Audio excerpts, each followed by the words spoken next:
வணக்கம் அன்பர்களே, வாங்க எல்லாரும் எப்படி இருக்கீங்க? இன்னைக்கு ஒரு சப்ஸ்கிரைபர் ஒருத்தவங்க தயிர் எப்படி செய்யறதுன்னு சொல்லி கேட்டிருந்தாங்க. தயிர் செஞ்சு காட்டுங்க, தயிர் எப்படி செய்யலாம், உர ஊத்தலாம்னு சொல்லி கேட்டிருந்தாங்க. அதுக்காக நான் இந்த பதிவை நான் உங்களுக்கு காட்டுறேன். தயிர் செய்வதற்கு தேவையான பாலை ஒரு பாத்திரத்தில் நல்லா காய்ச்சி எடுத்துக்கோங்க. நான் உங்களுக்கு இப்போ ஒரு பாத்திரத்தில் பாலை எடுத்திருக்கேன். இது நல்லா காய்ச்சின பிறகு உங்களுக்கு நான் ஏடு நல்லா படர்ந்து வரும். நீங்கள் அதை அப்படியே விட்டுடாதீங்க, மீடியம் ஃப்ளேம்லேயே வச்சு பாலை காய்ச்சுங்க. ஏடு நல்லா படர்ந்து வரும். நீங்கள் கலக்கி விட்டுக்கிட்டே இருங்க. கலக்கி விட விட தான் பால் நல்லா தண்ணி வற்றி நல்லா கெட்டியாகும். உங்களுக்கு தயிரும் நல்லா கெட்டி தயிர் நல்லா கிடைக்கும். வாங்க பார்க்கலாம். பாருங்க, பால் நல்லா காஞ்சிக்கிட்டு இருக்கு. இந்த மாதிரி இந்த பாலை அடி பிடிக்காத மாதிரி நல்லா நீங்கள் கொதிக்க வைக்கணும். நல்லா பால் காயணும். நல்லா காய்ச்சின பிறகு தான் உங்களுக்கு பால் காய்ச்சறதுல தான் தயிர் நமக்கு வரதே இருக்கு. பாலை நல்லா காய்ச்சினீங்கன்னா தான் நமக்கு தயிர் நல்லா கெட்டியாக வரும். இது வெளிநாட்டில் இருக்கிறவங்களுக்கு இந்த குளிர்காலத்துலலாம் வீட்டில் தயிரே தோயாது, உரையாது. அதுக்கு என்ன மெத்தட் ஃபாலோ பண்ணணும்னு சொல்லிட்டு நான் 3 விதமான முறையில் உங்களுக்கு நான் தயிர் எப்படி உர ஊற்றலான்றத உங்களுக்கு நான் சொல்லி கொடுக்குறேன். யார் எந்த கண்ட்ரியில் இருக்கீங்களோ அவங்க இதை யூஸ் பண்ணிக்கோங்க. வீட்டில் செய்கிற தயிர் ரொம்ப நல்லது. இயற்கையான முறையில் நம்ம அதை செய்கிறோம். அதனால் முடிஞ்ச அளவுக்கு வெளியில் வாங்குறத விட்டுட்டு வீட்டில் இருக்க தயிரையே நீங்கள் உபயோகப்படுத்துங்க. தயிர் ரொம்ப உடம்புக்கு நல்லது. அதனால் வாங்க நாம் பார்க்கலாம். இப்போ பாருங்கள், பால் நல்லா காய்ச்சியாச்சு. பாருங்கள், பால் எவ்வளோ நல்லா காய்ச்சியாச்சு. பாருங்கள் ஏடெல்லாம் வந்திருக்கு. பாருங்கள், இந்த ஸ்டேஜில் நாம் கேஸை ஆஃப் பண்ணிடலாம். நாம் இதை ஆற வைப்போம். நல்லா பால் நல்லா ஆறணும். ரூம் டெம்பரேச்சர் வர வரைக்கும் பால் நல்லா ஆறணும். சூடாக இருக்கும் போது நாம் தயிரை விடக்கூடாது. பால் நம்மளோட ரூம் டெம்பரேச்சருக்கு மாறினோன்னு தான் தயிரை விடணும். நான் இப்போ கேஸ் ஆஃப் பண்ணிட்டேன். இப்போ இதை ஆற வைக்கலாம். உங்களுக்கு டைம் இல்லைன்னா ஃபேன் அந்த மாதிரி அதுக்கு அடியில் கூட வைக்கலாம். அப்படி இல்லைன்னா நீங்கள் அதை அப்படியே ஓரமாக வச்சுட்டு மற்ற வேலையை கூட கவனிக்கலாம். வாங்க பார்க்கலாம். இப்போ நான் இந்த பாலை நல்லா ஆற வச்சுட்டேன். ரூம் டெம்பரேச்சருக்கு ஏற்ற மாதிரி நல்லா பால் ஆறிடுச்சு.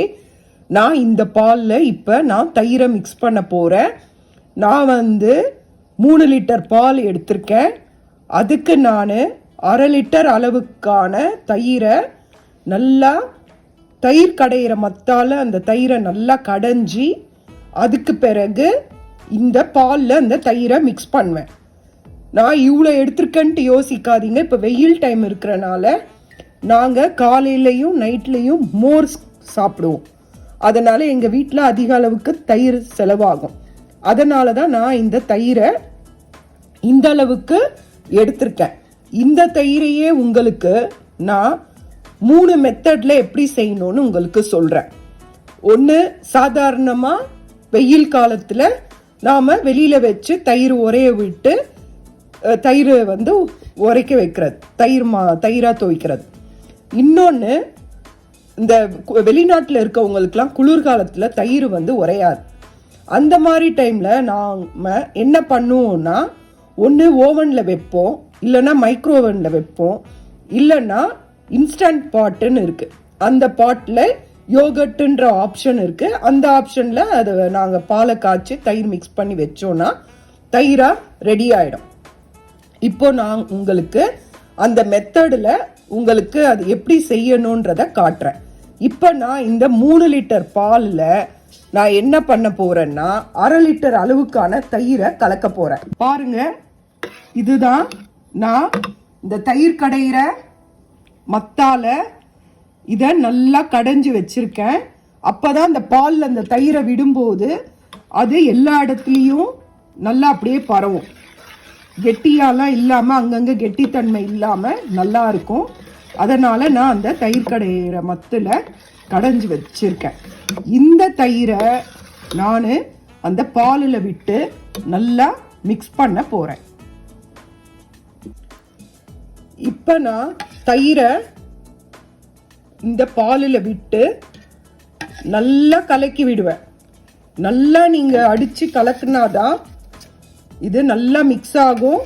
நீங்கள் நல்லா பண்ணாதான் தயிர் வந்து அந்த கெட்டியாக இருக்கிற தயிர் எல்லாம் இந்த பாலில் நல்லா மிக்ஸ் ஆகும். நீங்கள் நல்லா இதை கலக்கணும். இல்லைன்னா ஒரு பாத்திரத்துலேருந்து இன்னொரு பாத்திரத்துக்கு மாற்றி மாற்றி அதை நல்லா காஃபி ஆத்துற மாதிரி நல்லா ஒரு 2லேருந்து 3-4 வாட்டி இந்த பாத்திரத்துலேருந்து அந்த பாத்திரம் அந்த மாதிரி மாற்றி மாற்றி விட்டு கலக்குனீங்கன்னா அது எல்லா இடத்துலையும் அந்த தயிரானது கலந்துரும் பாலோட. அதுக்கப்புறம் நாம் தயிரை ரெடி பண்ணலாம். இந்த மாதிரி நல்லா கலக்கி விட்டுக்கோங்க. அந்த தயிரை உள்ளே விட்டு நல்லா கரண்டியால் குறைஞ்சது ஒரு 5 நிமிஷமாவது நல்லா கலக்கி விடுங்க. பாலும் தயிரும் மிக்ஸ் ஆன பிறகு நாம் அதை அதுக்கான பாத்திரத்தில் விட்டு உரைய விட்டு வச்சிடலாம். நீங்கள் நாளைக்கு காலையில் வேணும்னா நீங்கள் ஈவினிங்கில் பாலை காய்ச்சி கூட நைட்டு உர ஊற்றுனீங்கன்னா இந்தியாவில் இருக்கவங்களுக்கெல்லாம் மறுநாள் காலையில் ரெடி ஆகிடும். எங்களை மாதிரி இருக்கிறவங்களுக்கு இந்த வெயில் காலத்தில் பிரச்சனை கிடையாது. ஆனால் குளிர், ஸ்னோ, மழை அப்போல்லாம் எங்களுக்கு தயிரே ரெடி ஆகாது. நாங்கள் வெளியில் தான் வாங்கி சாப்பிடுவோம். அந்த மாதிரி வெளியில் வாங்கி சாப்பிட்றதுக்கு பதில் தான் நாங்கள் இப்போது ஓவனு இல்லைன்னா மைக்ரோவேவன் இல்லைன்னா இன்ஸ்டன்ட் பாட்டில் அந்த தயிரை நம்ம ரெடி பண்ணுறோம். இந்த வீட்டிலையே செஞ்சு சாப்பிட்ற தயிர் ரொம்ப உடம்புக்கு நல்லது. நாம் இதில் எதையும் கலக்கல. அதனால் இயற்கையான முறையில் தான் நாம் செய்கிறோம். அதனால் இது உடம்புக்கு ரொம்ப நல்லது. அதனால் இந்த தயிர் மோராக சாப்பிட்றது உடம்புக்கு குளிர்ச்சியும் கூட. அதனால் இந்த தயிரை நீங்கள் வீட்டில் செஞ்சு பாருங்கள். நான் இதை நல்லா மிக்ஸ் பண்ணிட்டேன். இதை நான் ஒரு 3 பாத்திரத்துக்கு நான் இதை மாற்றிக்கிறேன். இப்போ நான் இது இன்ஸ்டன்ட் பாட்டோட பாத்திரம். அந்த பாத்திரத்தில் தயிர் வச்சுருக்கேன். இதில் பாதி தயிர் விட்டுருக்கேன். அப்புறமா வெளியில் வைக்கிறதுக்கு ஒரு பாத்திரத்தில் தயிர் எடுத்திருக்கேன். அதன் பிறகு மைக்ரோவேவில் வைக்கிறதுக்கு ஒரு பாத்திரத்தில் தயிர் விட்டுருக்கேன். சரிங்களா? இது கண்ணாடி பாத்திரம். ஆமாம், இன்னும் நீங்கள் ஓவன்லேயும் வைக்கலாம். அதனால் இங்கே இருக்கவங்களுக்கு சொல்கிறேன், நீங்கள் ஓவன்லேயும் இந்த மாதிரி பாத்திரத்தில் தயிரை விட்டு ஓவன்லேயும் வைக்கலாம். தயிர் ரெடி ஆகிடும். நான் இது 3 இதில் பிரித்து வச்சுருக்கேன். இந்த 3 இதுலேயும் நான் கலந்த தயிரை பாதி பாதி விட்டு வச்சுருக்கேன். இதை க்ளோஸ் பண்ணிவிட்டு நான் இதை இப்போது ஒன்று மைக்ரோவேவில் வச்சுடுவேன், ஒன்று வெளியில் வச்சுடுவேன், ஒன்று இன்ஸ்டன்ட் பாட்டில் வச்சுடுவேன். நான் இது மைக்ரோவேவில் வச்சுடுறேன், அது வெளில வச்சுடுறேன். இன்ஸ்டன்ட் பாட்டில் வைக்கிறத மட்டும் உங்களுக்கு அதை நான் எப்படின்னு காட்டுறேன். இப்போ இந்த கிளாஸ் பாத்திரத்தை லிட்டு போட்டு க்ளோஸ் பண்ணி அதுக்கு பிறகு இந்த பாத்திரத்தையும் தட்டு போட்டு மூடிட்டேன். பாருங்கள், நான் இன்ஸ்டன்ட் பாட்டில் தயிர் பாத்திரத்தை உள்ளே வச்சாச்சு. க்ளோஸ் பண்ணிட்டேன். நான் யோகர்ட் செலக்ட் பண்ணிவிட்டு ஸ்டார்ட் பட்டனை அமுத்தியாச்சு.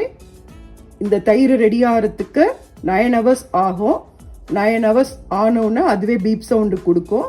நாம் கொடுக்கும்போது நாம் அந்த இது கனெக்ஷன் ஆஃப் பண்ணிவிட்டு லிட்டை திறந்து அந்த பாத்திரத்தை தயிர் எடுத்து வெளியில் எடுத்துட்டு அதை ஒரு பாத்திரத்துக்கு மாற்றிடலாம். அவ்வளோதான். இந்த பாருங்கள், மினிட்ஸ் ரன் ஆகிட்டு இருக்கு பாருங்கள். அவ்வளோதான்.